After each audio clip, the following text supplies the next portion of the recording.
বিধানসভা নির্বাচনে দামামা বেজে গেছে। 2026-এর নির্বাচনকে পাখির চোখ করে ময়দানে নেমে পড়েছে শাসক দলের কর্মীরা।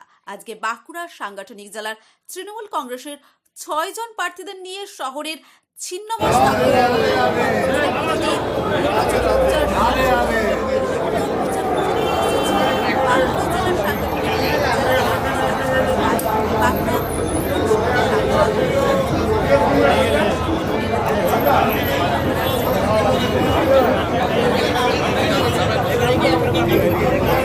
শেষ হয়।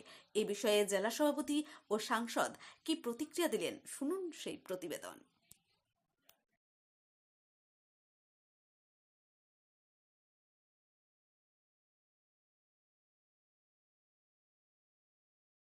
ক্লিয়ার করতে পারেনি। আমরা 6টা প্রার্থী নয় 294টা আসনে প্রার্থী ক্লিয়ার করে আজ মমতা বন্দ্যোপাধ্যায় এবং অভিষেক বন্দ্যোপাধ্যায় নেতৃত্বাধীন তৃণমূল কংগ্রেসকে বিপুল ভোটে 250টা আসনকে পার করে পশ্চিমবাংলায় আবার চতুর্থবারের জন্য মমতা বন্দ্যোপাধ্যায়কে মুখ্যমন্ত্রী করব এবং 12টা সিট বাংলায় আমাদের বাঁকুড়া জেতাবো সেই লক্ষ্যে, এবং বাঁকুড়ার সাংগঠনিক 6টা সিট আমরা জিতে মমতা বন্দ্যোপাধ্যায়ের হাতে তুলে দেবো, এটাই আমাদের লক্ষ্য। এবং এটাই মায়ের কাছে মানত করলাম যে বাংলার মানুষ ভালো থাকুক, বাংলার মানুষ শান্তিতে থাকুক, বাংলার বিজেপি নিপাত যাক, কেন্দ্রের বিজেপি নিপাত যাক।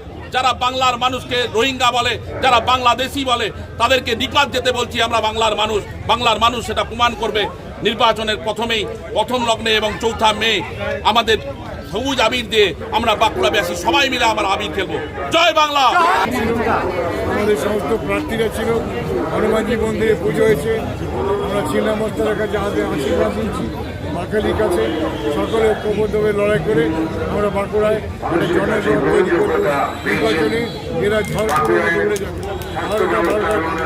রাম মন্দিরেও পুজো দিলাম, জয় শ্রীরাম স্লোগান উঠলো। আমরা তো সমস্ত ধর্মের সঙ্গে যুক্ত আছি না, হিন্দু মুসলিম শিখ জৈন বৌদ্ধ বলে আমাদের নেই। আমাদের দল হচ্ছে মা মাটি মানুষের দল, নেত্রীর নাম মমতা।